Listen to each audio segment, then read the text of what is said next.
زندگی توڑ دیتی ہے. میں توبہ ٹیکسنگ سے بیان کر کے آ رہا تھا, توبہ ٹیکسنگ میں بیان کر کے آ رہا تھا. لاہور کی سرحد میں نے کراس کی, مجھے میری ماں کا فون آیا, امی کہتی گھر نہ جانا, ذرا شالیمار ہسپتال آؤ. مجھے کچھ نہیں پتا, میں شالیمار ہسپتال گیا. میرے سامنے میرے ابو آخری سانسیں لے رہے تھے. میری امی نے مجھے بتایا نہیں کہ سفر میں ہے. میں نے جا کے ابو کو پکڑا, ابو میرے ہاتھ میں کولیپس کر گئے. میں نے کہا میرا بیٹا اس سے بڑا امتحان آیا تیری زندگی میں. ابو جب گئے ہیں نا تب مجھے پتا چلا کہ میرے ابو نا ایسے میرے پہ جھکے ہوئے تھے, سارے تیر اپنی پشت پہ لے رہے تھے. ابو ہٹے ہیں نا, وہ ایک تیر مجھے لگا تو آواز آئی اندر سے, چیخ نکلی اندر سے. پتا چلا مجھے 5,000 روپے مہینے کا دے دیتے ہو اور دوائیاں دے کے سمجھتے ہو بابے کو چپ کرا دیا. ایک ماں آئی مفتی صاحب کے پاس, آ کر کہتی ہے میرا بیٹا مجھے کہہ رہا ہے ماں میں تجھے نئے پیسے اس وقت دوں گا جب تو پرانا حساب دے گی. ماں کو کہہ رہا ہے پرانا حساب لا تب تجھے نئے پیسے دوں گا. مفتی صاحب میں تو پینڈو عورت ہوں, مجھے بتائے حساب کیسے لگاتے ہیں. مفتی صاحب رو رہے ہیں, زاروں کتار رو رہے ہیں, اور کہتے ہیں جا اس سے کہہ کہ وہ رات جب تو نے پیشاب کیا تھا اور وہ میں تجھے سینے پہ لٹا کے اس پیشاب پہ ساری رات لیٹی رہی ہوں, اس رات کا 1 منٹ کا حساب دے. آ کے تو بلکتا تھا بھوک سے, میں نے تجھے دودھ پلایا, اس کے 1 قطرے کا حساب دے. دنیا تیری زبانیں کھینچتی تھی, اور جب تو نے پہلا جملہ اردو کا بولا تھا نا میں روئی تھی کہ میرا لال بول پڑا ہے.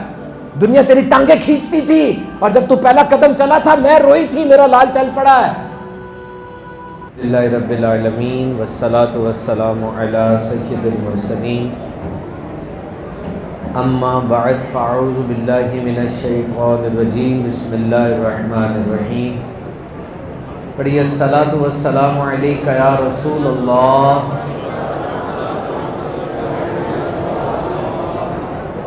دیکھیں بالکل خاموشی اختیار فرمائیں, بالکل خاموش ہو جائیں. یہ مسجد ہے اور مسجد کا بڑا ادب ہوتا ہے. جب ایک مسلمان مسجد میں جاتا ہے نا تو اس کی کیفیت بدل جانی چاہیے. آپ کو پتہ ہے مسجد میں ہنسنا قبر میں اندھیرا لاتا ہے. آخری بار کب قبر آپ نے دیکھی؟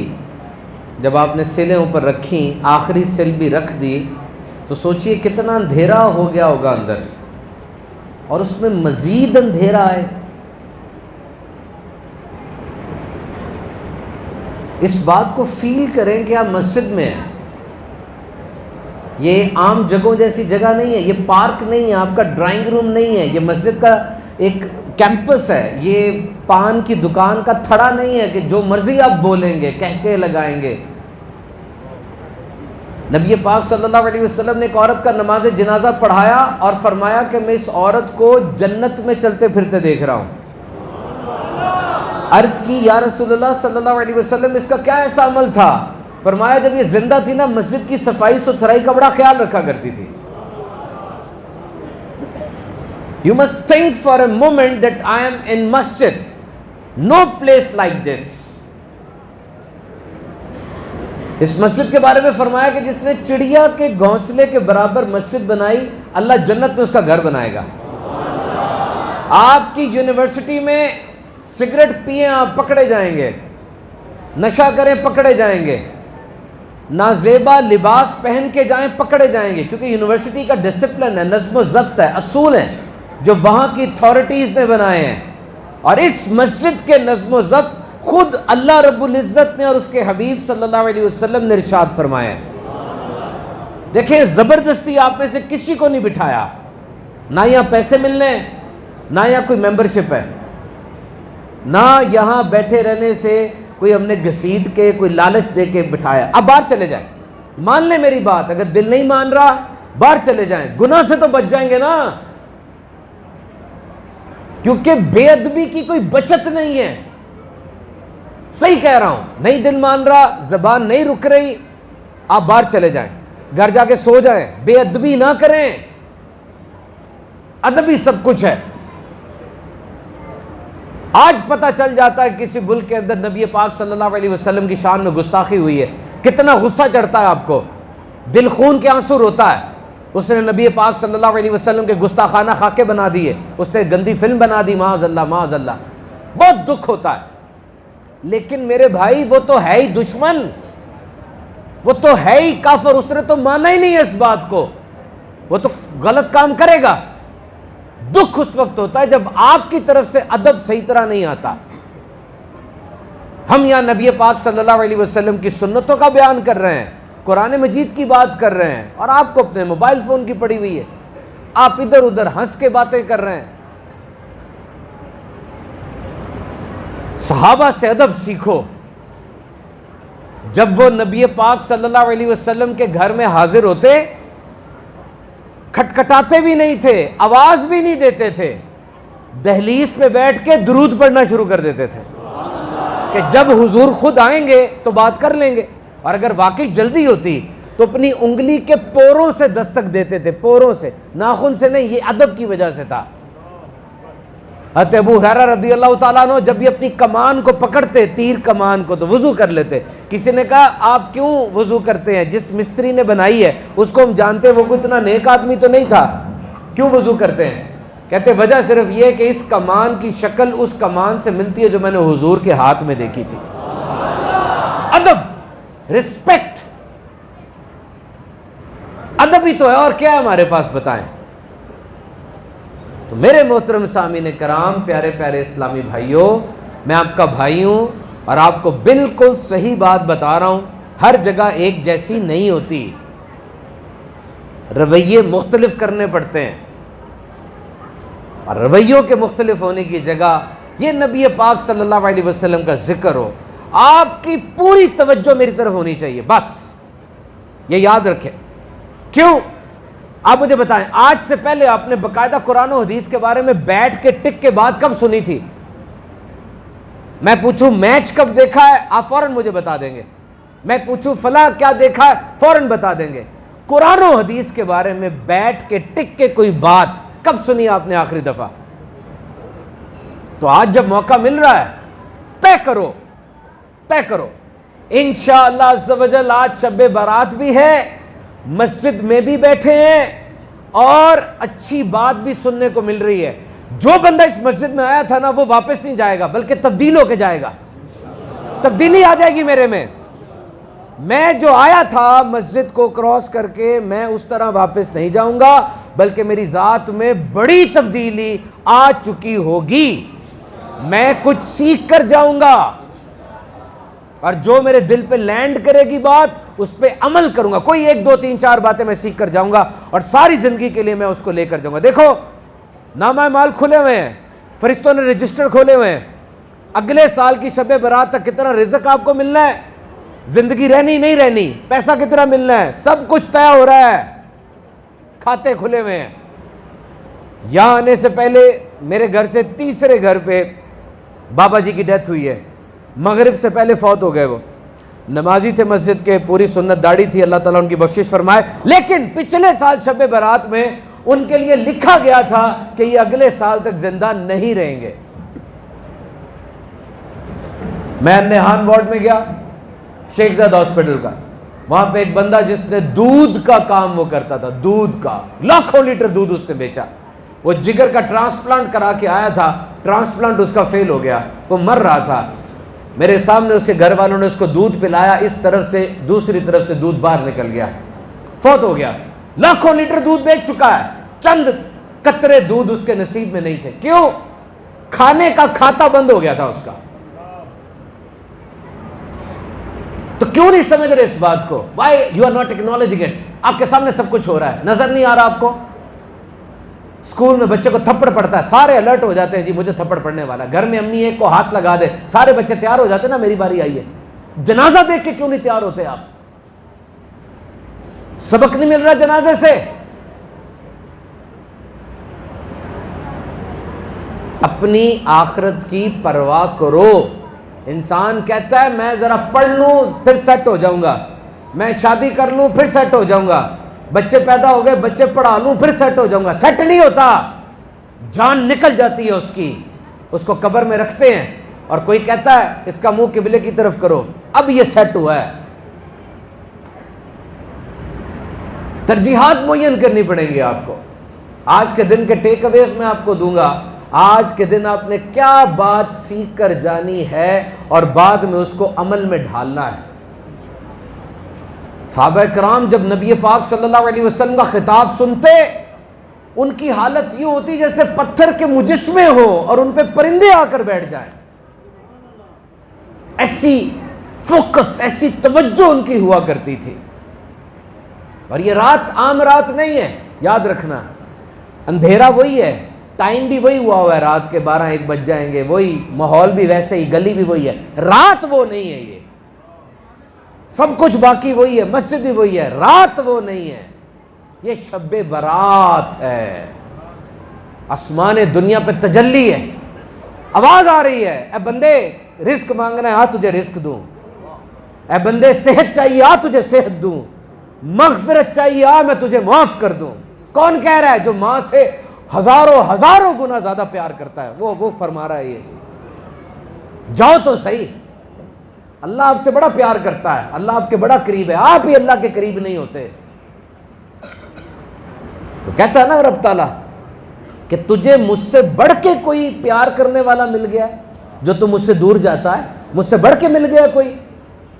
سارا دن نافرمانیوں میں تو گزارتا ہے. میری ایک بات مانے، کل صبح اٹھیں گے نا، ایک پینسل کاپی پکڑنا، اس کے ایک طرف لکھنا نیکیاں، ایک طرف لکھنا گناہ، اور سارا دن جو کرو گے کسی کو نہ دکھانا، خود سے لکھتے جانا کتنی نیکیاں کی، کتنے گناہ کیے. اور رات کو پھر دیکھنا حالات کیا ہیں. نیکی والا کھانا ایک بھی آئی ہے اس میں، اور گناہ والا کھانا جگہ ختم ہو جائے گی نیچے. اور پھر دیکھنا اتنے گناہ کرنے کے بعد بھی وہ پیٹ بھر کے کھانا دے گا آپ کو، چھت تلے سلائے گا آپ کو. نخرے سارے اٹھائے جا رہے ہیں آپ کے، وہ بہت قریب ہے، ہم اس کے قریب نہیں ہوتے. تو یہ دنیا یہ آپ کا پہلا اور آخری سٹاپ نہیں ہے. Remember this fact. when we go to Karachi, then in the midway we have 3 to 4 stops. ہم کراچی ڈائریکٹ نہیں جاتے. کراچی جا رہے ہو پہلے خانے وال رکتے ہیں، اس کے بعد سکھر میں رکتے ہیں، پھر حیدرآباد رکتے ہیں. سفر کراچی کا ہے، رستے میں سٹاپ آ رہے ہیں. تو یہ بھی ایک سفر ہے بہت لمبا، اس کے بیچ میں سٹاپ آ رہے ہیں. یہ سفر شروع ہوا تھا عالم ارواح سے، جب پوچھا تھا الستو بربکم، بتا تیرا رب کون ہے. پھر ہم ماں کے پیٹ میں آئے، پھر وہاں سے جنم لیا، اب یہاں پر ہیں. یہ تیسرا سٹاپ ہوا اس کا مطلب. اور اس کے بعد قبر ہوگی، اور پھر حشر ہوگی، قیامت، اور جنت اور دوزخ کے معاملات ہوں گے. نبی پاک صلی اللہ علیہ وسلم نے صحابی کے کندھے پہ ہاتھ رکھا اور فرمایا اس دنیا میں ایسے رہو جیسے اجنبی مسافر ہوتا ہے. مسافر کبھی بھی دل نہیں لگاتا سفر میں، اس کو منزل کی تلاش ہوتی ہے. مجھ سے کسی نے ایک دفعہ پوچھا ایک بات بتائیں جو میں اپنے آپ کو سمجھا لوں اور ساری زندگی اچھی گزر جائے. میں نے کہا امید نہ کبھی چھوڑنا، امید کبھی نہ چھوڑنا. اچھی امید کہ مستقبل میرا اچھا ہوگا.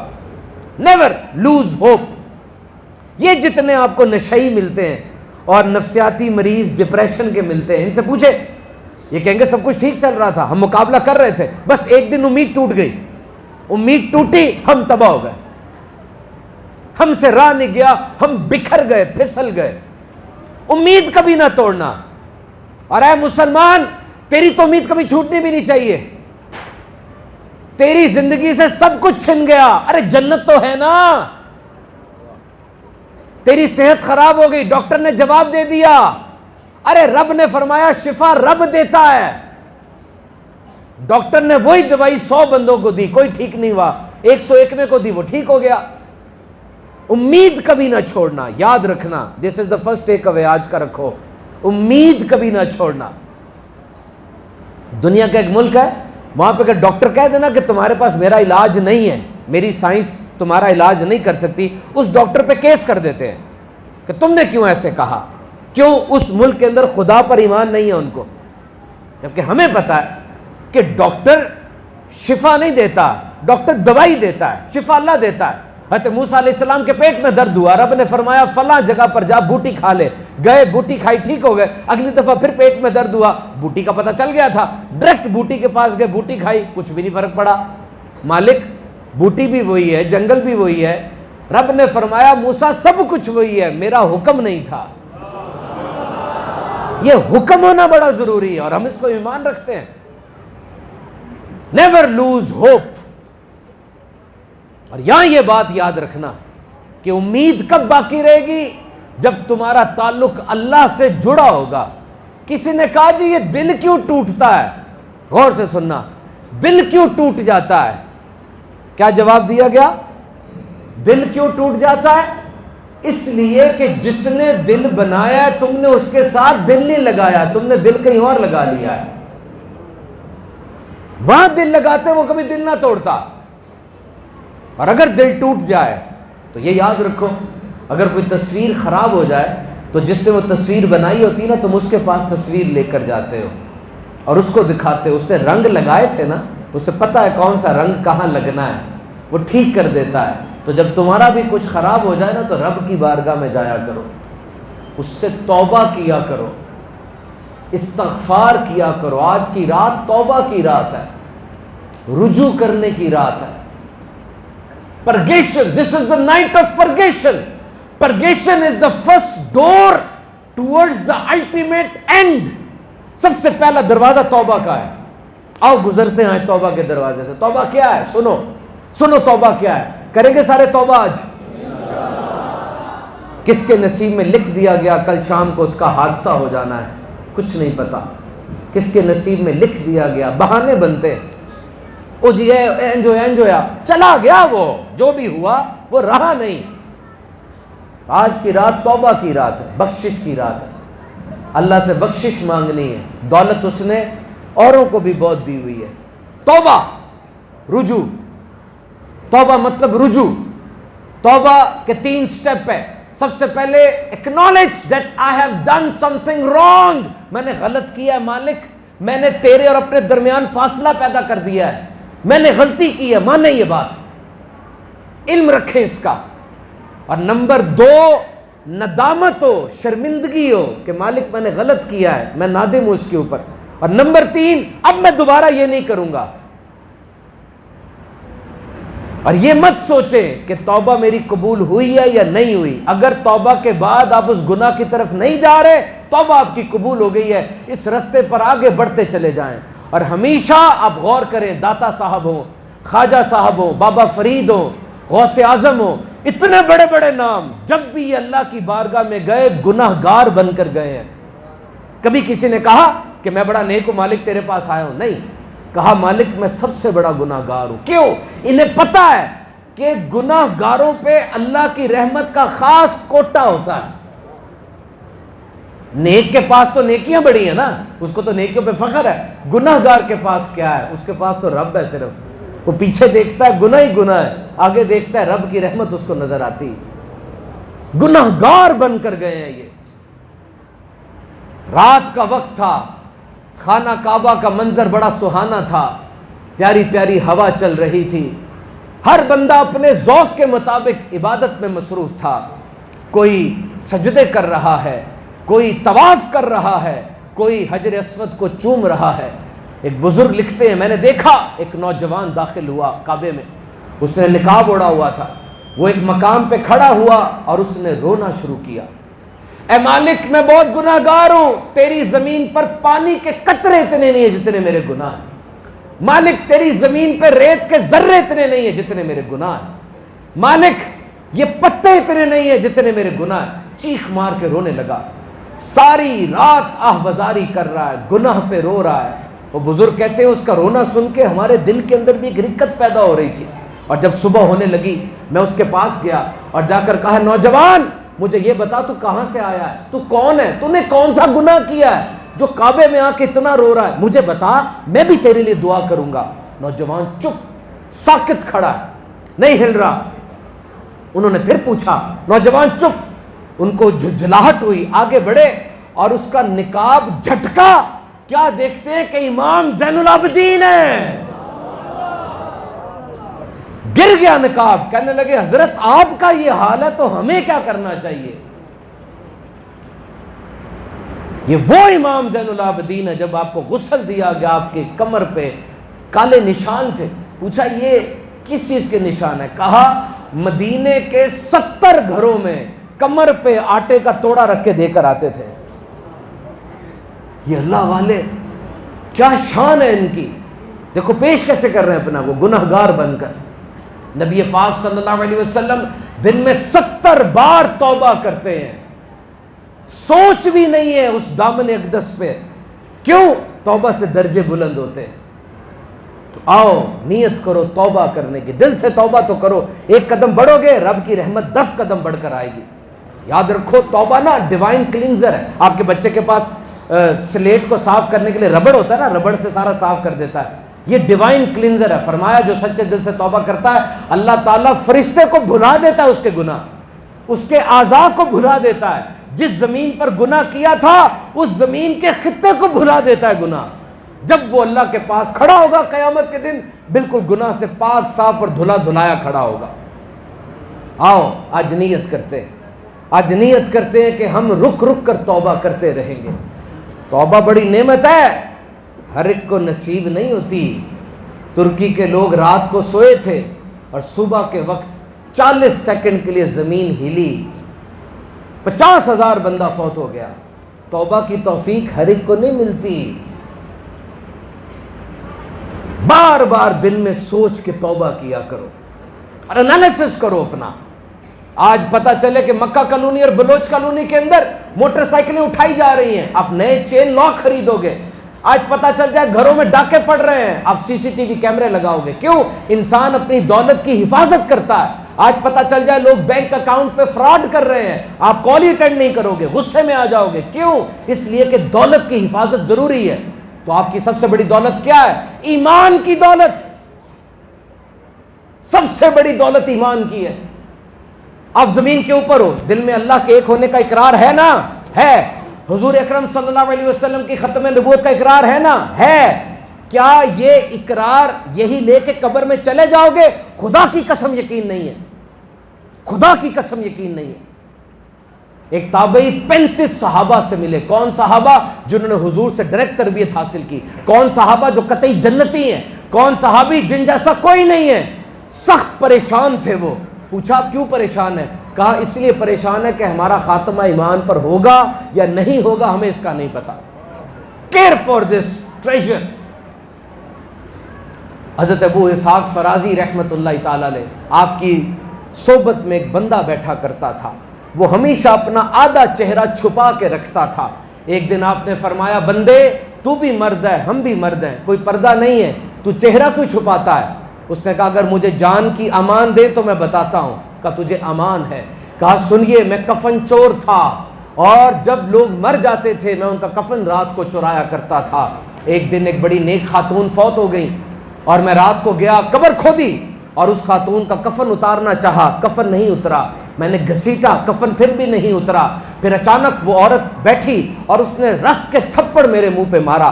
جب سے وہ تھپڑ پڑا ہے میرا یہ حصہ آگ کی طرح جلتا رہتا ہے. آپ نے یہ واقعہ امام اوزائی کو لکھ کر بھیجا, بہت بڑے امام ہیں. امام اوزائی نے کہا اس کفن چور سے پوچھو جب وہ قبریں کھودتا تھا میت کا چہرہ کعبے کی طرف ہوتا تھا کہ پھرا ہوتا تھا؟ وہ کہنے لگا بخدا 80% چہرے میں نے قبلے سے پھرے ہوئے دیکھے. آپ نے استغفار پڑھی اور کہا سن لو جس میت کا چہرہ قبلے سے پھرا اس نے دیکھا اس کا خاتمہ ایمان پر نہیں ہوا. Just realize this fact, just realize کیا میرا خاتمہ ایمان پر ہوگا؟ میں نے اس کے لیے کیا فکر کی, دن میں کتنی بار سوچا اس بات کو.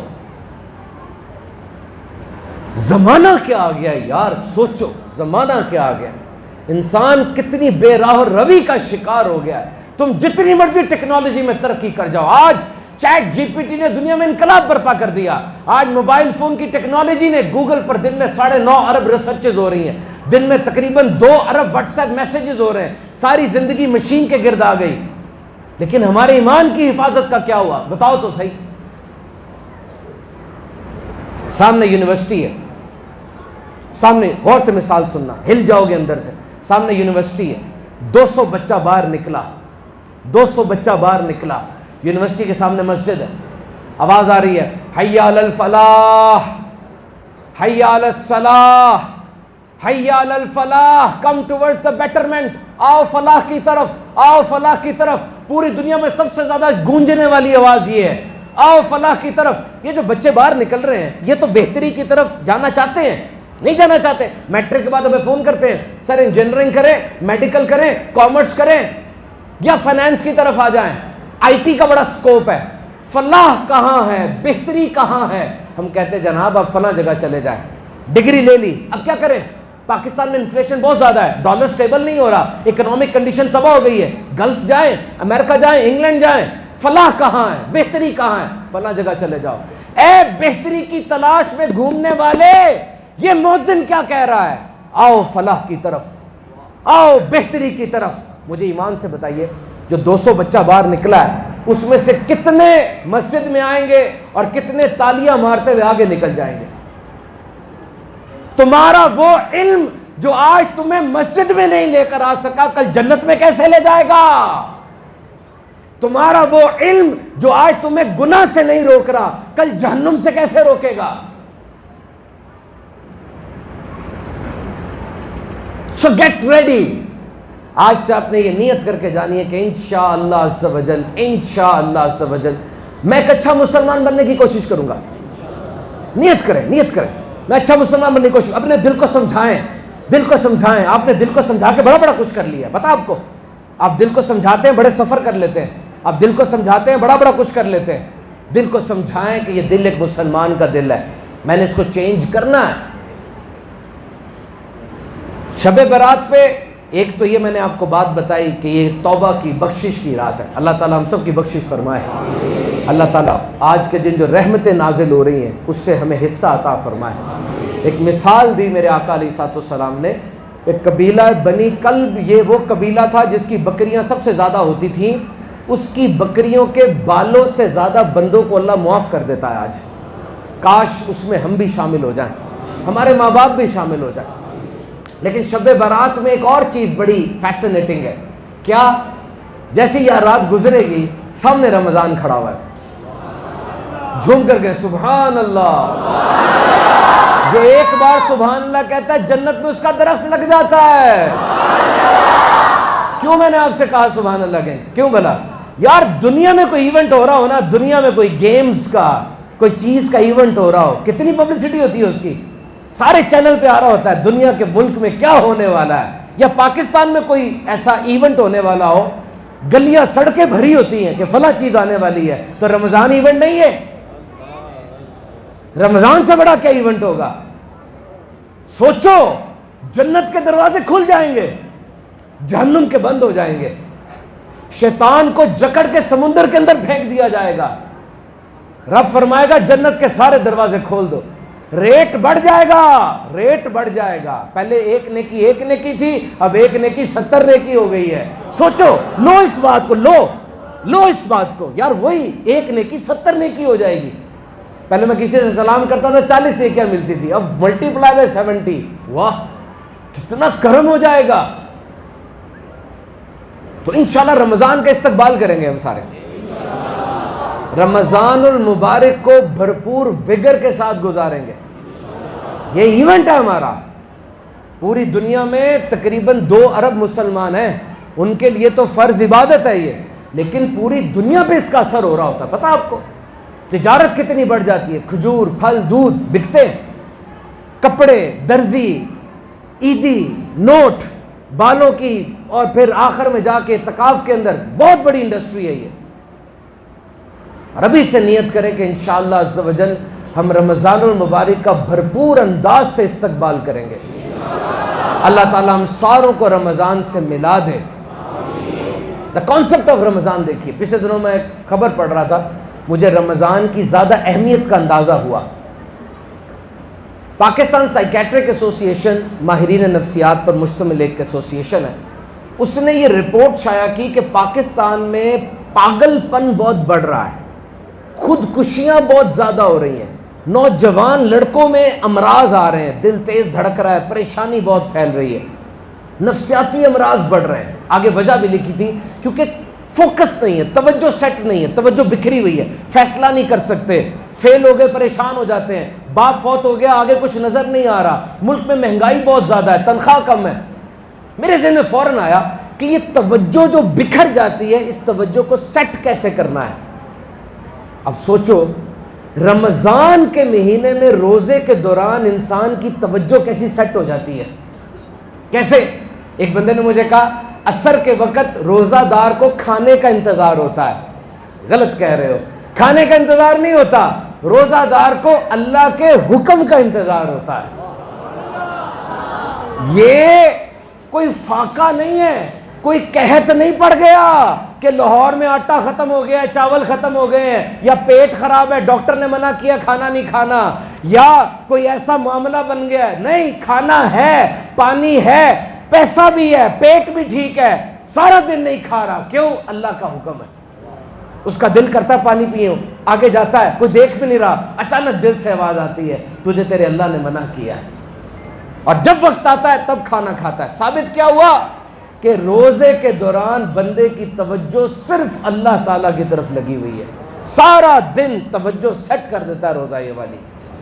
کیسی زبردست عبادت ہے. اور سوچو روزے میں بھوک اور پیاس یہ مقصد نہیں ہے، غور سے سننا، بھوک اور پیاس یہ مقصد نہیں ہے، یہ ذریعہ ہے. جیسے پیسہ مقصد نہیں ہے، پیسہ ذریعہ ہے چیزیں خریدنے کا. وہ بندہ جو پیسے کو مقصد سمجھ لیتا ہے ساری زندگی پیسے کے پیچھے دوڑتا رہے گا، دل نہیں بھرے گا. تو روزے میں بھوک اور پیاس مقصد نہیں ہے، ذریعہ ہے. کس چیز کو حاصل کرنے کا؟ تقویٰ. فرمایا ہم نے تم سے پہلی امتوں پہ روزے فرض کیے تاکہ تم تقوی والے پرہیزگار بن جاؤ. اور کیسی عبادت ہے، ہر امت پہ روزہ فرض رہا، ہر امت پر. سٹائل ڈیفرنٹ تھا لیکن روزہ فرض تھا ساری امتوں کے اوپر. تو نیت کریں ہم ایک روزہ بھی نہیں چھوڑیں گے انشاءاللہ. میں جنوبی پنجاب بیان کرنے گیا تھا، وہاں پہ بابا جی بستر پہ پڑے ہوئے تھے، بابا جی بستر پہ پڑے ہوئے تھے. میں نے سلام کیا، مجھے جانتے نہیں تھے. انہوں نے مجھ سے ایک ہی بات کی، کہنے لگے بھائی آپ ڈاکٹر کو کہیں کہ وہ مجھے روزہ رکھنے دے، ڈاکٹر مجھے روزہ نہیں رکھنے دے رہا. میں نے ساری زندگی ایک روزہ بھی نہیں چھوڑا، یہ مجھے روزہ کیوں نہیں رکھنے دے رہا. میں نے ان کا شوگر کا چارٹ دیکھا، وہ اتنے بیمار تھے کہ واقعی ان کو روزہ نہیں رکھنا چاہیے تھا، لیکن ان کی تڑپ کیسی تھی، رو رہے تھے کہ میرے رب نے جو مجھے بتایا ہے، فرمایا ہے، میں روزہ نہیں چھوڑوں گا. سوچئے روزہ دار کتنا مضبوط عہد کر رہا ہے اپنے رب سے. کھانا حلال تھا، پانی حلال تھا، زوجہ حلال تھی، لیکن وہ کہتا ہے مالک تیرا حکم آ گیا، میں حلال کو چھوڑ رہا ہوں. 1 ماہ تیرے حکم پر میں حلال نہیں کھاؤں گا، 11 ماہ میں حلال کھاتا رہا، تیرے حکم پر 1 ماہ میں حلال نہیں کھاؤں گا. دس از ٹریننگ. روزہ کیسی ٹریننگ ہے؟ دنیا کی مشکل ترین ٹریننگ میں بھی نا آپ کو کھانا اور پانی دیتے ہیں، لیکن روزے میں تو یہی نہیں مل رہا آپ کو. اور ایک بندہ آپ کے محلے سے ٹریننگ کرنے جائے، مہینے بعد واپس آئے، اس میں کوئی تبدیلی نہیں آئی، آپ کیا کہیں گے؟ کہاں گئے تھے بھائی؟ کیسی ٹریننگ ہے یہ؟ تبدیلی کیوں نہیں آئی تم میں؟ یا تو ٹریننگ میں مسئلہ ہے یا تم میں مسئلہ ہے.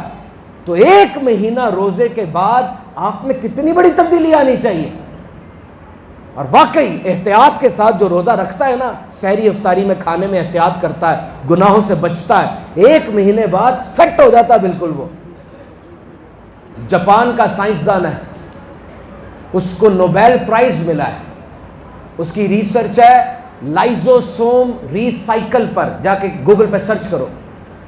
اس نے یہ ثابت کیا ہے کہ مسلمانوں کی طرح جو بھوک پیاس برداشت کرتے ہیں روزہ، یعنی صبح کے وقت کھانا کھاتے ہیں، پھر اپنے ذہن کو منا لیتے ہیں کہ ہم نے نہیں کھانا، اور پھر رات کو کھانا کھاتے ہیں افطاری، اس کے ساتھ لائزوسوم افیکٹ ہوتا ہے. اس کا مطلب یہ ہے کہ روزے کے دوران آپ کے جسم کے اندر جو زہریلے مادے پیدا ہوتے ہیں وہ خود بخود فائدہ مند باتوں میں تبدیل ہو جاتے ہیں، ریسائیکل ہو جاتے ہیں. اخراج نہیں، ریسائیکل ہو جاتے ہیں. جیسے آپ کی پینٹ پرانی ہو گئی، اس پینٹ کو یا تو پھینک دیں یا دوبارہ کمپنی میں دے دیں, وہ پرانی پینٹ کو نیا کر کے آپ کو واپس کر دیں گے. This is an effect in your body. Blood pressure control رہتا ہے. اور دیکھو پیٹ میں کھانا ہضم ہونا نا, یہ بہت بڑا کام ہے. آپ نے نوٹ کیا جب آپ کھانا کھاتے ہیں آپ کو غنودگی سی آ جاتی ہے, سر چکراتا ہے, دل چاہتا ہے ذرا آرام سے بیٹھ جائیں, او یار ابھی کچھ نہ کہو, ابھی کھانا کھایا ہے. ہوتا ہے نا ایسے؟ کیوں ہوتا ہے؟ کیونکہ جب پیٹ میں کھانا گھوم رہا ہے نا, خون کا بہاؤ پیٹ کی طرف ہو جاتا ہے. اہم کام ہو رہا ہے اور سارا دن کھاتے ہی رہتے ہیں ہم. روزے میں کھانا ہضم نہیں ہونا کیونکہ کھانا ہے ہی نہیں. اب دماغ کو کئی اور کام کرنے کا ٹائم مل جاتا ہے, اور کئی کام ایسے ہیں جو سارا سال نہیں ہوئے, روزے کے دوران جسم کے اندر جاری ہوتے ہیں. اتنے فائدے ہیں, اتنے فائدے ہیں. میرے آقا نے تو ایک جملے میں سارے فائدے سمیٹ دیے. حضور نے فرمایا روزہ رکھو صحت یاب ہو جاؤ گے. نیت کریں انشاءاللہ ایک روزہ بھی نہیں چھوڑیں گے. روزہ شکر پیدا کرتا ہے, شکر, گریٹیٹیوڈ. سارا سال آپ ایسا شکر اللہ کا نہیں کرتے جو افطار کے وقت ایک گلاس پانی پی کے کرتے ہیں. اے مالک بے قیمت کی چیز تھی لیکن کتنی بڑی نعمت لگ رہی ہے یہ. تبھی تو فرمایا روزہ دار کے لیے 2 خوشیاں ہیں, ایک افطار کے وقت جب وہ پانی پیتا ہے, اور ایک جنت میں جب اس کو بلا حجاب رب کا دیدار نصیب ہوگا. دیکھو جب شہید فوت ہوتا ہے, ویسے انسان کو موت کے وقت بہت زیادہ درد ہوتی ہے. فرمایا موت کی درد دیگوں میں ابالے جانے, کینچیوں کے کاٹے جانے سے زیادہ سخت ہے. فرمایا جیسے کانٹے دار جھاڑی تمہارے جسم میں ڈالی جائے اور کھینچی جائے کیا حال ہوگا, موت کی درد اس سے بھی زیادہ ہے.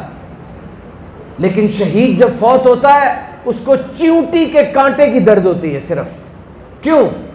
کیونکہ جب شہید کے جسم پہ گولے لگ رہے ہیں, تلواریں لگ رہی ہیں, اس کے خون کا پہلا قطرہ بھی زمین پہ نہیں گرتا, اسے رب کا دیدار ہو جاتا ہے. درد کیسے ہوگی؟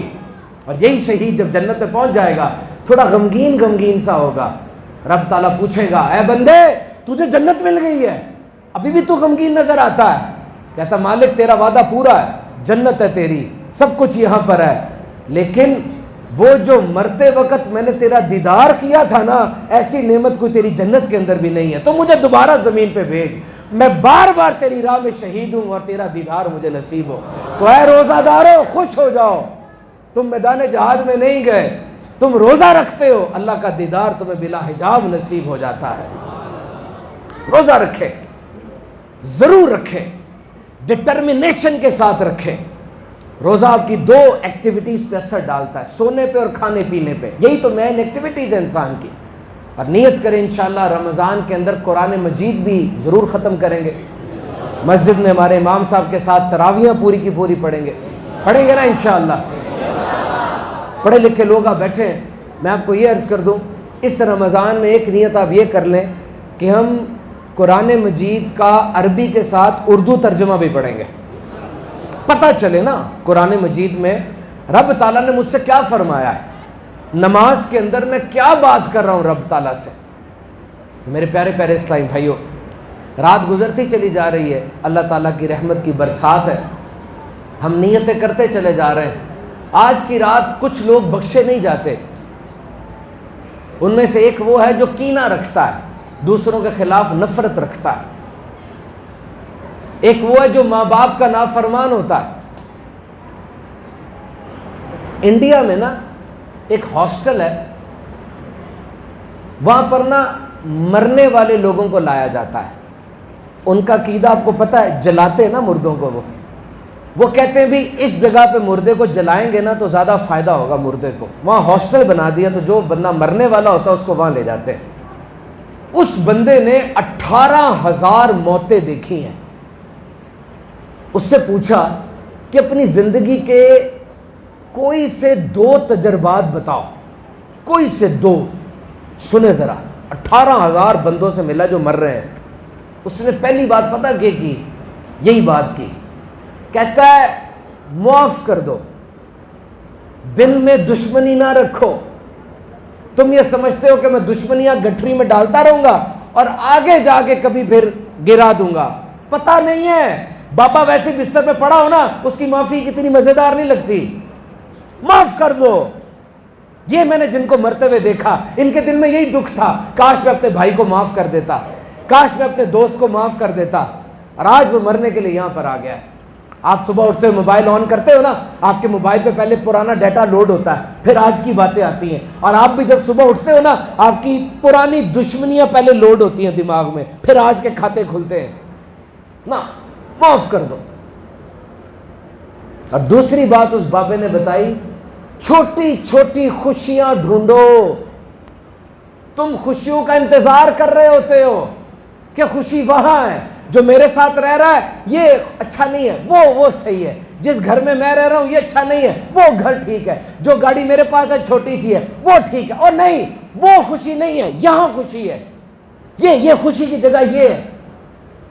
یہ جو میرے بڑے بوڑھے بیٹھے ہیں، یہ جو آپ کہتے ہیں کہ اچھے دن آئیں گے، اچھا دن کون سا ہوتا ہے؟ کب آتا ہے یہ؟ ابھی کرونا آ جاتا ہے، پھر سیلاب آ جاتا ہے، پھر زلزلہ آ جاتا ہے، پھر مہنگائی آ جاتی ہے، اچھے دن کون سے ہوتے ہیں؟ اسی دن کو پکڑنا اور اس کو اچھا بنانا ہے۔ چھوٹی چھوٹی خوشیاں ڈھونڈو، جیسے یہ بچے ڈھونڈتے ہیں، بچے چھپن چھپائی کھیلتے ہیں، دیکھا آپ نے ہائیڈ اینڈ سیک، بچہ پردے کے پیچھے چھپ جاتا ہے، دوسرا اس کو ڈھونڈتا ہے، ہاں کر کے خوش ہوتے ہیں دونوں۔ اب اس کی باری آتی ہے، وہ بھی اسی پردے کے پیچھے چھپتا ہے اور وہ اس کو ڈھونڈتا ہے، ہاں خوش ہوتے ہیں۔ ایک بچہ دن میں 300 بار ہنستا ہے اور ایک بڑا دن میں 15 بار بھی نہیں ہنستا۔ بڑوں کے چہرے سے مسکراہٹ کیوں چلی جاتی ہے؟ یہ نفسیاتی مرض کی نشانی ہے، یہ جو ہنستے نہیں ہیں۔ جب بھی کسی سے ملو نا، سوچو کہ میرے نبی پاک صلی اللہ علیہ وسلم جب گفتگو فرماتے مسکرایا کرتے تھے۔ ایک صحابی کہتے ہیں میں نے حضور سے زیادہ مسکراتا چہرہ ہی نہیں دیکھا۔ ایک فلسفی لکھتا ہے کہ بند دروازے اور بند دل انسان کی مسکراہٹ کھول دیتی ہے۔ دلوں تک پہنچنے کا سب سے بڑا شارٹ کٹ کیا ہے؟ مسکراہٹ۔ اب مسکراؤ ذرا ایک دفعہ سارے۔ حضور مسکراتے تھے، کہکا لگا کے ہنستے نہیں تھے، اس کو پسند نہیں کیا گیا، لیکن یہ گناہ نہیں ہے۔ مسکرانا نہ بھولو، مسکراتے رہا کرو۔ یہ دنیا پریشر کوکر بن گئی ہے، پریشر نہیں ہے، کوکر بن گئی ہے۔ اور آج کی رات ایک وہ بندہ نہیں بخشا جاتا جو ماں باپ کا نافرمان ہے۔ جب کسی کی ماں فوت ہو جاتی ہے نا، میں اس سے جا کے ملتا ہوں تو مجھے سمجھ نہیں آتی میں اس کو کیا کہوں، کیا کہوں؟ بتاؤ، آپ بتاؤ، آپ میں سے جس کی ماں چلی گئی، ملا اس جیسا کوئی؟ جس کا باپ چلا گیا، ملا اس جیسا کوئی؟ مجھ سے لڑکے پوچھتے ہیں یونیورسٹی کے کہ امتحان بڑا مشکل ہے، یونیورسٹی کا امتحان بڑا مشکل ہے۔ میں نے کہا بیٹا ابھی تو امتحان تمہارے آئے ہی نہیں ہیں، یونیورسٹی میں تو پہلے تیاری کرواتے ہیں پھر امتحان لیتے ہیں۔ زندگی تیاری نہیں کرواتی، پہلے امتحان لیتی ہے۔ تیاری تم کرو نہ کرو تمہاری مرضی ہے، زندگی توڑ دیتی ہے۔ میں توبہ ٹیکسنگ سے بیان کر کے آ رہا تھا، توبہ ٹیکسنگ میں بیان کر کے آ رہا تھا، لاہور کی سرحد میں نے کراس کی، مجھے میری ماں کا فون آیا، امی کہتی گھر نہ جانا، ذرا شالیمار ہسپتال آؤ۔ مجھے کچھ نہیں پتا، میں شالیمار ہسپتال گیا، میرے سامنے میرے ابو آخری سانسیں لے رہے تھے، میری امی نے مجھے بتایا نہیں کہ سفر میں ہے۔ میں نے جا کے ابو کو پکڑا، ابو میرے ہاتھ میں کولیپس کر گئے۔ میں نے کہا میرا بیٹا اس سے بڑا امتحان آیا تیری زندگی میں۔ ابو جب گئے ہیں نا تب مجھے پتا چلا کہ میرے ابو نا ایسے میرے پہ جھکے ہوئے تھے، سارے تیر اپنی پشت پہ لے رہے تھے۔ ابو ہٹے ہیں نا، وہ ایک تیر مجھے لگا تو آواز آئی اندر سے، چیخ نکلی اندر سے، پتا چلا مجھے 5,000 روپے مہینے کا دے دیتے ہو اور دوائیاں دے کے سمجھتے ہو بابے کو چپ کرا دیا۔ ایک ماں آئی مفتی صاحب کے پاس، آ کر کہتی ہے میرا بیٹا مجھے کہہ رہا ہے ماں میں تجھے نئے پیسے اس وقت دوں گا جب تو پرانا حساب دے گی۔ ماں کو کہہ رہا ہے پرانا حساب لا تب تجھے نئے پیسے دوں گا۔ مفتی صاحب میں تو پینڈو عورت ہوں، مجھے بتائے حساب کیسے لگاتے ہیں؟ مفتی صاحب رو رہے ہیں، زاروں کتار رو رہے ہیں، اور کہتے ہیں جا اس سے کہہ کہ وہ رات جب تو نے پیشاب کیا تھا اور وہ میں تجھے سینے پہ لٹا کے اس پیشاب پہ ساری رات لیٹی رہی ہوں، اس رات کا 1 منٹ کا حساب دے آ کے۔ تو بلکتا تھا بھوک سے، میں نے تجھے دودھ پلایا، اس کے 1 قطرے کا حساب دے۔ دنیا تیری زبانیں کھینچتی تھی، اور جب تو نے پہلا جملہ اردو کا بولا تھا نا میں روئی تھی کہ میرا لال بول پڑا ہے۔ دنیا تیری ٹانگیں کھینچتی تھی، اور جب تو پہلا قدم چلا تھا میں روئی تھی میرا لال چل پڑا ہے۔ مجھ سے کوئی پوچھتا ہو کہ ڈسپلن کی مثال دو، نظم و ضبط کی، زندگی میں نظم و ضبط لانا، اس کی مثال دیں، کوئی بڑا ہیرو بتائیں، کوئی بڑا بندہ بتائیں۔ میں نے کہا بڑا بندہ نہ ڈھونڈ نادان، صبح اٹھ کے نا باورچی خانے میں کھڑی ماں کو دیکھ لے، تو نے دروازے میں ایسے کر کے جوتا پھینکا تھا اور ایسے کر کے کپڑے اتارے تھے، کتابیں بکھیری تھی، صبح اٹھتا ہے سارا کچھ اپنی جگہ پہ ملتا ہے۔ کون کر رہا ہے یہ؟ کون کر رہا ہے؟ تیرا ناشتہ تیرے سامنے رکھتی لا کے۔ ایک بندے کو کال آئی، کہا نوکری چاہیے نا؟ کہا ہاں نوکری چاہیے۔ کتنے دن کام کرنا ہوگا جناب؟ 7 دن۔ ہفتہ اتوار چھٹی نہیں ہے؟ نہیں جی۔ اچھا پھر دن کے 8 گھنٹے کام کرنا ہوگا نا، صبح 9 سے لے کے شام 5 تک؟ نہیں جی 24 گھنٹے، اور رات کو زیادہ کام کرنا ہوگا۔ کہا اچھا تو چھٹیاں تو ہوں گی نا تہواروں کی، عیدوں وغیرہ؟ کہتے نہیں جی اس میں زیادہ کام کرنا ہوگا۔ اور تنخواہ بھی کوئی پکی نہیں ہے۔ کہا کون پاگل کرے گا جو اب یہ؟ کہا تیری ماں کر رہی بچپن سے، اس نے نہیں کبھی مانگا تو سے بس کوئی مانگا اس نے؟ زلزلہ آیا تھا نا، وہ ریسکیو والے ڈھونڈ رہے تھے لاشیں، تو ایک کے پاس آ کے رکے، کوئی ایسے جھکا ہوا تھا، انہوں نے دیکھا مر چکا تھا، انہوں نے کہا آگے چلتے ہیں زندہ کو ڈھونڈتے ہیں۔ پھر اچانک کسی کو خیال آیا واپس مڑتے ہیں، واپس مڑ کے دیکھا وہ جو جھکا ہوا تھا نا وہ ماں تھی، اس کے نیچے ایک پنگوڑا تھا، اس پنگوڑے میں بچہ زندہ تھا۔ ثابت ہو گیا کہ ماں نے جب زلزلہ دیکھا وہ اوپر جھک گئی، ملبہ اس پہ گرا، اس نے بچے کو بچا لیا۔ اس بچے کے پنگوڑے میں ایک موبائل فون تھا جس میں میسج لکھا ہوا تھا My child if you will survive do remember you had a mother who loved you the most۔ بچے تو بچ گیا، یاد رکھنا تیری ایک ماں تھی جو تجھ سے بڑا پیار کیا کرتی تھی، تجھے وہ نہیں ملنی، باقی جو مرضی ڈھونڈ لے۔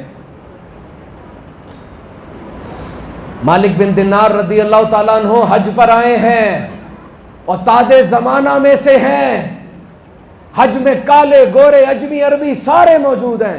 ان کے دل میں شوق آیا میں اللہ سے پوچھوں مالک کون بخشا گیا، کس کا حج قبول ہوا ہے؟ اے مالک مجھے یہ بتا کس کا حج قبول ہوا ہے؟ آواز آئی مالک بن دینار ساروں کا حج میں نے قبول کر لیا ہے، ایک کا حج قبول نہیں ہوا، اس کا حج اٹھا کے اس کے منہ پہ مار دیا گیا ہے۔ اب نیک آدمی تھے، انہوں نے سوچا وہ میں ہوں جس کا حج قبول نہیں ہوا، ساری رات روتے رہے۔ صبح آواز آئی نہیں مالک وہ تو نہیں ہے، وہ خراسان سے آیا ہے، ہارون اس کا نام ہے۔ بھاگے بھاگے گئے، خراسان کے خیمے لگے ہوئے تھے، جا کر السلام علیکم جناب تم میں کوئی ہارون ہے؟ ہارون کہا ہارون ہمارے پورے خراسان کا سب سے نیک آدمی ہے ہارون، وہ یہاں نہیں ملے گا، وہ تمہیں کسی کھنڈر میں ملے گا عبادت کرتے ہوئے۔ وہ بڑے پریشان ہوئے۔ بہرحال مکے کے کھنڈر میں گئے تو ہارون بیٹھا عبادت کر رہا تھا، اس کا نا یہ ہاتھ کٹا ہوا تھا اور یہاں پہ ایک ہک بندی ہوئی تھی پائرٹس کی طرح ہک۔ وہ دیکھتے رہے اس کو۔ ہارون نے پوچھا کون ہے آپ؟ کہا میرا نام مالک بن دینار ہے۔ ہارون نے کہا وہی ہے جس کی عبادت کے بڑے ڈنکے بجتے ہیں؟ کہا نہیں میں تو عاجز بندہ ہوں۔ ہارون کہتا ادھر ادھر کی بات نہ کریں، آپ کو میرے بارے میں جو خواب دکھایا گیا وہ بتائیں۔ وہ اور حیران ہوئے، اس کو خواب کا بھی پتہ ہے، نیک بھی ہے۔ کہا مجھے تیرے بارے میں یہ بتایا گیا کہ تیرا حج تیرے منہ پہ مار دیا گیا ہے۔ ہارون بلک کے رویا اور نیچے گر گیا، تڑپنے لگا اور کہنے لگا سن لیں میں 30 سال سے آ رہا ہوں، حج کرتا ہوں، اور حج کے بعد کسی نیک بندے کو یہ خواب میرے بارے میں دکھا دیا جاتا ہے۔ مالک بن دینار نے کہا تجھ میں اور رب کے درمیان کون سا ایسا گناہ ہے؟ کہنے لگا سنیں میں خراسان کا سب سے نیک آدمی تھا، سب سے امیر آدمی تھا، میرے پاس لونڈیاں غلام درہم دینار تھے، ساری رات شراب میں دھت رہتا۔ ایک دن میں صبح گھر آیا، میں نے دروازہ کھٹکھٹایا، میری ماں نے دروازہ کھول کر کہا ہارون ارے بدبخت اپنی حالت دیکھ، رمضان کا چاند نظر آ گیا ہے، لوگ سحری کی تیاری کر رہے ہیں اور تو اپنی حالت دیکھ۔ میں نشے میں تھا، مجھے سمجھ نہیں آیا، میں نے ماں کے سینے پہ گھوسا مارا، میری ماں جلتے ہوئے تندور میں گر گئی، میری بیوی نے مجھے گھسیٹ کے اندر بند کر دیا اور اندر لاک کر دیا۔ صبح جب نشہ اترا میں نے کہا دروازہ کھولو، میری بیوی کہتی میں نہیں تیرا دروازہ کھولوں گی، تیری وجہ سے ہم پہ عذاب آئے گا۔ میں نے دروازہ توڑ دیا، دیکھا میری ماں جل کر کوئلہ بن گئی ہے، جس ہاتھ سے میں نے گھوسا مارا تھا میں نے وہ ہاتھ کاٹ دیا، سارے لونڈی غلام درہم و دینار خیرات کر دیے۔ اب 30 سال سے میں روزانہ روزہ رکھتا ہوں، کھانا بھی تھوڑا سا کھاتا ہوں اور حج پہ آتا ہوں، یہ خواب دکھا دیا جاتا ہے۔ مالک بن دینار نے ایسے کیا، کہا اس سے پہلے کہ تیری آگ مجھے جلا دے مجھ سے پیچھے ہو جا، اور چھپ کے دیکھنے لگے وہ کیا کرتا ہے۔ ہارون نے ہاتھ اٹھائے اور کہا اے تمام کائنات کے خالق و مالک، میں تیری رحمت سے مایوس نہیں ہوں، اے چونٹی کے چلنے کی آواز کو سننے والے میری آواز سن لے، اے دلوں کے اندر پیدا ہونے والے وسوسوں کو جاننے والے مجھ پہ رحم کر دے۔ وہ بڑی پیاری دعا اس نے کی، بہت پیاری، اے ہر ذرے پہ مالک میری مرضی کو میرے گناہ کو معاف کر دے۔ اس طرح کر کے اس نے مناجات کی۔ مالک بن دینار چلے گئے، سوئے، نصیب جاگ اٹھے، خواب میں رحمت للعالمین کی آمد ہو گئی۔ آقا نے فرمایا مالک بن دینار اس کو مایوس نہ کر، اللہ اس کے حال کو جانتا ہے، اللہ قیامت کے دن اس کو جہنم میں 3 دن ضرور رکھے گا، کیونکہ اس نے اپنے آپ پہ قسم باندھی ہے جو شراب پیے گا اور قتل کرے گا وہ ایک دفعہ جہنم کا مزہ ضرور چکھے گا، اور اس کے بعد اللہ ماں اور بیٹے کو زندہ کرے گا، ماں کے دل میں رحم ڈال دے گا، ماں اپنے بچے کو معاف کرے گی اور میں دونوں کو جنت میں داخل کر دوں گا۔ مالک بن دینار بھاگے گئے، جا کر اس کو بتایا کہ میں نے یہ خواب دیکھا ہے۔ اس نے اللہ کی حمد بیان کی اور یوں اس کی جان نکل گئی جیسے کوئی اینٹ نہر میں رکھی جائے اور وہ بڑے آرام سے نیچے بیٹھ جاتی ہے۔ مان لو، دیکھو تم ماں کے آگے نا ٹانگ یوں رکھ کے موبائل یوں رکھ کے کر رہے ہوتے ہو، یہ بے ادبی ہے۔ باپ بول رہا ہے تم موبائل پہ لگے ہوئے ہو، بے ادبی ہے، بہت بڑی بے ادبی ہے۔ یہ رشتے بہت نازک ہے۔ میں موٹیویشنل سپیچ کرتا ہوں نا، مجھے لوگ کہتے ہیں ترقی کا شارٹ کٹ بتائیں، شارٹ کٹ، جلدی ترقی مل جائے۔ کوئی شارٹ کٹ نہیں ہے ترقی کا، یاد رکھو محنت کرنی پڑتی ہے۔ ہاں ایک شارٹ کٹ ہے، کیا؟ ان بڑوں کی، ان بابا ان مائی کی عزت کرو۔ ہائے ہائے، میو اسپتال میں جب کرونا آیا تھا، اللہ میری ذمہ داری کچھ ایسی تھی کہ مجھے میو اسپتال جانا پڑتا تھا۔ لائن میں نا جیسے ریڑیاں کھڑی ہوتی نا سبزی منڈی میں، اس طرح لائن میں لاشیں لگی ہوتی تھیں، 15 20 25 30 لاشیں۔ وہ جو آفس تھا نا میو اسپتال کا، اس کو خالی کرا کے وہاں پہ حمام بنا دیا تھا، وہاں پہ لاشوں کو نہلاتے تھے، 2 پولیس والے زپ میں لاش کو ڈالتے تھے، پیچھے ڈائریکٹ، کوئی جنازہ نہیں، ڈائریکٹ جا کے دفنا دیتے تھے۔ یاد ہے نا آپ کو؟ یہ تھا میری ذمہ داری، ایسی تھی کہ میں وہاں جاتا تھا اور دیکھتا تھا، بڑی عبرت تھی۔ کرونا کے اندر نا ڈاکٹرز کو یہ ہدایت تھی کہ آپ نے مریض کو کہنا ہے کہ تم ٹھیک ہو سکتے ہو، مسئلہ نہیں ہے، فٹ ہو، تم صحیح ہو، مضبوط ہو، اندر سے ٹھیک ہو، کیونکہ بندہ جب اندر سے گر جائے گا نا پھر وہ مر جائے گا۔ تو ہمارا ڈاکٹر تھا، اسلامی بھائی تھا، اس نے ایک بابا جی آئے کرونا کے، اس کو کہا بابا جی آپ ٹھیک ہیں، مضبوط ہو، فٹ ہیں، ٹھیک ہو۔ بابا جی نے کہا تم مجھے کیوں کھڑا کرنا چاہ رہے ہو؟ میں کس کے لیے زندہ رہوں؟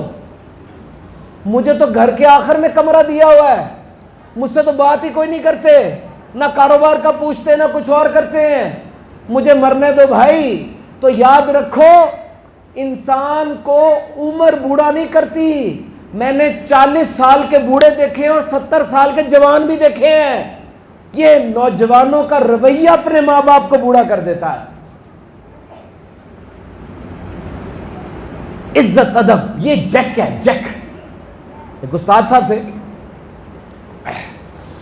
وہ بڑے مشہور تھے، انہوں نے اپنے بچوں کے ساتھ کرکٹ کھیلی، طلباء کے ساتھ، بچوں نے تیسری بال پہ ان کی وکٹ اڑا دی۔ ہاں ہم نے استاد صاحب کو آؤٹ کر دیا، بڑی بات ہے جی، بڑی بات، اندر آ جاؤ سارے۔ استاد صاحب نے پوچھا بتاؤ میں کرکٹر کیسا ہوں؟ کہا جی بڑے برے کرکٹر ہیں آپ کو تو بلہ پکڑنا نہیں آتا۔ استاد کیسا ہوں؟ استاد تو اب جیسا کوئی نہیں ہے، کیا کمال کے استاد ہیں، آپ کے دشمن بھی آپ کی تعریف کرتے ہیں۔ کہا میں ایسا تھا نہیں، میں تو عام سا اسٹوڈنٹ تھا۔ پھر ایک دن کیا ہوا، ہمارے استاد نے ہمیں گھر میں پارٹی پہ بلایا، دعوت پہ۔ استاد صاحب نے باورچی خانے میں مجھے بلایا اور کہا بیٹا یہ برف توڑنا، میں ابھی آتا ہوں۔ میں نے ہاتھ سے برف توڑ دی اور برف اٹھا کے دیوار پہ ماری۔ استاد صاحب آئے اور کہا اوئے پاگل، تم نے دیوار پہ توڑ کے برف ماری ہے؟ تمہیں پتہ ہی نہیں، تم وہی پاگل۔ استاد صاحب کئی دن تک اس کا مذاق بناتے رہے، او یہ دیکھو یہ اس نے دیوار پہ توڑ کے برف توڑتا ہے۔ اس نے کیسے برف توڑی تھی؟ ہاتھ سے، لیکن بولا نہیں، چپ۔ استاد صاحب مذاق کرتے رہے۔ لڑکوں نے پوچھا سر آپ نے بتایا کیوں نہیں اپنے استاد کو؟ کہتے میرے استاد صاحب کا نا ایک ہاتھ نہیں تھا، اگر میں ان کو بتاتا نا انہیں فیل ہوتا کہ یار میرا ہاتھ نہیں، اس نے ہاتھ سے توڑی ہے۔ کہتے بس ایک چھوٹی سی بات تھی، مجھے نہیں پتا چلا میری ترقی کیسے ہوئی ہے۔ تم نا نارمل لے رہے ہو ان کو، آپ نا نارمل لے رہے ہیں ان کو، یہ نارمل نہیں ہے، یہ جیک ہے ماسٹر کی۔ عزت کرو، 2 دن کر کے مجھے رزلٹ دو، ایسے چڑھ جاؤ گے اوپر، بہت فائدہ ہوگا آپ کو۔ تو پیارے اسلامی بھائیوں، بیان کو فنش کرتے ہیں۔ اللہ تعالیٰ ہمیں اس رات میں بخش دے، ہمارے گناہوں کو بخش دے، لمبی صحت والی زندگی عطا فرمائے۔ ایک مسلمان معاشرے کا تعلق کبھی بھی قرآن و حدیث سے ٹوٹ نہیں سکتا، اور قرآن سے تعلق کس نے مضبوط ہمارا کیا ہوا ہے؟ ان علماء کرام نے، اس مسجد کے محراب نے، اور یہ مدرسے کے بچوں نے۔ آپ یونیورسٹی چلے میرے ساتھ، آپ بتائیں کہ کس نے آخری دفعہ قرآن پڑھا ہے؟ آخری دفعہ قرآن کب کھول کے پڑھا ہے؟ مجھے بتائیں۔ کوئی چیدہ لوگ نکلیں گے۔ ایک عالم صاحب ایک کمرے میں گئے، نامی گرامی آدمی تھے، نیک آدمی تھے۔ وہ جب کمرے سے نکل گئے نا، پیچھے کمرے میں ایک اماؤنٹ پڑی تھی بہت بڑی، وہ مل نہیں رہی۔ اب وہ عالم صاحب سے پوچھ نہیں سکتے کیونکہ وہ نیک آدمی ہے، بڑے آدمی ہے، لیکن اماؤنٹ گم گئی ہے۔ انہوں نے کہا کس طرح پوچھے ہم ان سے، برا لگتا ہے۔ مہینے بعد وہ دل میں پن چبھتی رہی۔ انہوں نے کہا حضرت وہ آپ جب آئے تھے نا اس سے پہلے کوئی پیسے پڑے ہوئے تھے، وہ مل نہیں رہے۔ عالم صاحب رونے لگے، کہنے لگے تمہارے اس کمرے میں نا اوپر قرآن مجید ایک پڑا ہے، مہینے بعد تم آئے ہو، قرآن کھولا مہینے میں؟ کہا نہیں۔ کہا اس میں پڑے ہیں پیسے، میں رکھ کے گیا تھا، اپنی حالت دیکھ لو۔ قرآن نہیں کھولتے ہم۔ قرآن سے ہمارے معاشرے کو مضبوط کس نے کیا ہوا ہے؟ یہ مدرسے کے بچوں نے کیا ہوا ہے۔ مان لو بات، یہ دن رات قرآن پڑھتے ہیں، ان علماء نے رکھا ہوا ہے جو دن رات پڑھتے ہیں آپ کو کچھ سمجھانے کے لیے۔ اور آج الحمدللہ آپ سب جانتے ہیں مدنی چینل والی دعوت اسلامی کو، کہ آج دعوت اسلامی نے 4 لاکھ سے زیادہ بچے اور بچیاں ہمارے پاس مدرسوں میں اور ہمارے ایجوکیشن سسٹم میں تعلیم حاصل کر رہے ہیں۔ 4 لاکھ سے زیادہ مدنی چینل پر کتنی تعلیم و تربیت ہو رہی ہے، بچوں کے کلپس آ رہے ہیں۔ دعوت اسلامی مساجد بنا رہی ہے، گونگے بہنوں کے ادارے بن رہے ہیں، یتیم خانے، فری میڈیکل سینٹر، اور کیا کیا کچھ نہیں ہو رہا۔ الحمدللہ سیلاب آیا، 2.5 ارب روپے دعوت اسلامی نے سیلاب زدگان کو لگائے۔ ابھی اس ہفتے کو میں راجن پور جا رہا ہوں، راجن پور میں ہم نے 32 بستیاں بنائی ہیں، پکی بستیاں سیلاب زدگان کی، مالکانہ حقوق کے ساتھ میں دے کر آؤں گا، ان کو افتتاح کرنا ہے، ان کو پورے مہینے کا رمضان کا راشن دینا ہے۔ ترکی میں زلزلہ آیا، دعوت اسلامی گئی، تقریباً 50 لاکھ سے زیادہ پودے لگائے۔ کرونا آیا تھا نا، افراتفری پھیل گئی تھی ہر طرف، پولیس ڈنڈے مار رہی تھی۔ امیر علیہ سنت بانی دعوت اسلامی حضرت علامہ مولانا الیاس قادری صاحب نے اعلان فرمایا کہ نوکری کرنے والے تو بھی پریشان ہے، کاروباری آدمی تو بھی پریشان ہے، لیکن ایک بندہ ایسا ہے جس کی جان کے لالے پڑ گئے، اور وہ کون ہے؟ تھیلیسیمیا کا مریض۔ کوئی ٹیکہ نہیں، کوئی دوائی نہیں، اس کو تازہ خون چاہیے زندہ رہنے کے لیے۔ میں گورنر پنجاب کے پاس گیا تھا اس دن کرونا کے دنوں میں، اس کو بتانے کے لیے کہ دعوت اسلامی نے کیا کیا۔ میرے پاس تھا تو سامنے تھیلیسیمیا کا سینٹر تھا، میں نے کہا میں دیکھوں تو صحیح کون بچے ہوتے ہیں۔ جب میں وہاں پہ گیا، پٹھان میاں بیوی آئے تھے پشاور سے، 3 بچے ان کے تھیلیسیمیا کے تھے، پشاور سے خون ڈھونڈتے ڈھونڈتے یہاں پر آیا، خون نہیں مل رہا، بچے مر رہے ہیں۔ میں آنکھیں پتھرا گئی میری، کیونکہ ہسپتال میں تو کرونا تھا، لوگ کیوں جاتے، اور سڑکوں کے اوپر ڈنڈے مار رہی تھی پولیس۔ کہا دعوت اسلامی کے امیر کی سوچ کتنی بڑی ہے، اور الحمدللہ میرے ان گناہ گار ہاتھوں سے تقریباً 12,000 خون کی بوتلیں ہوئی ہیں، اور اوورآل دعوت اسلامی نے 56,000 خون کی بوتلیں اکٹھی کی ہیں۔ یہ کامیابی ہے، نظر آتا ہے کام، الحمدللہ۔ آپ بھی مدنی چینل دیکھتے رہیں، دعوت اسلامی کا ہر طرح سے ساتھ دیں، اور اپنے آپ کو سنوارنے کے لیے، اپنے آپ کو آگے بڑھانے کے لیے اچھے ماحول سے وابستہ رہیں۔ آخری بات کہہ کے بات کو ختم کرتا ہوں۔ دیکھیں، آپ اپنے آپ سے بہت وعدے کرتے ہیں، لیکن آپ وہ وعدے توڑ دیتے ہیں، اور کسی انسان کے حوصلے اتنے نہیں گرتے جب وہ اپنے سے کیا ہوا وعدہ توڑتا ہے. میں آج سے نماز پڑھوں گا, میں آج سے درود پڑھوں گا, لیکن آپ نہیں پڑھ پاتے. کیا ہوتا ہے؟ اندر سے ٹوٹ جاتے ہیں آپ. یار وعدہ میں نے کیا تھا, اپنے آپ سے کیا تھا, پھر بھی نہیں پورا کر سکا. تو نہ تھکائیں اپنے آپ کو, نہ تھکائیں, تھک جائیں گے آپ. کیونکہ عام طور پہ 40 سال کے بعد انسان نئی عادتیں نہیں پال سکتا. وہ 40 سال پہلے جو کیا ہوتا ہے نا, وہی دہرایا جا رہا ہوتا ہے. ماضی بہت بڑا ہو جاتا ہے نا, موتیں دیکھ لی, یہ دیکھ لیا, وہ دیکھ لیا, نئے رستے نہیں بنتے. ہاں حل کیا ہے میں بتاتا ہوں.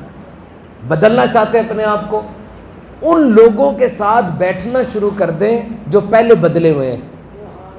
کوئی میرے پاس آ کر کہتا ہے یہ 4 کام میں سیکھنا چاہتا ہوں. میں نے کہا لکھ کے دو مجھے, کیا سیکھ؟ جی میں انجینئر اچھا بننا چاہتا ہوں, میں انگریزی اچھی سیکھنا چاہتا ہوں, میں تھوڑی بہت چائنیز بھی سیکھنا چاہتا ہوں کیونکہ آج کل دور ایسا ہے, اور میں کمپیوٹر پہ کام کرنا چاہتا ہوں. 4 چیزیں تم سیکھنا چاہتے ہو, اب ڈھونڈو ان 4 میں ماہر کون ہے, اس کے ساتھ بیٹھنا شروع کر دو.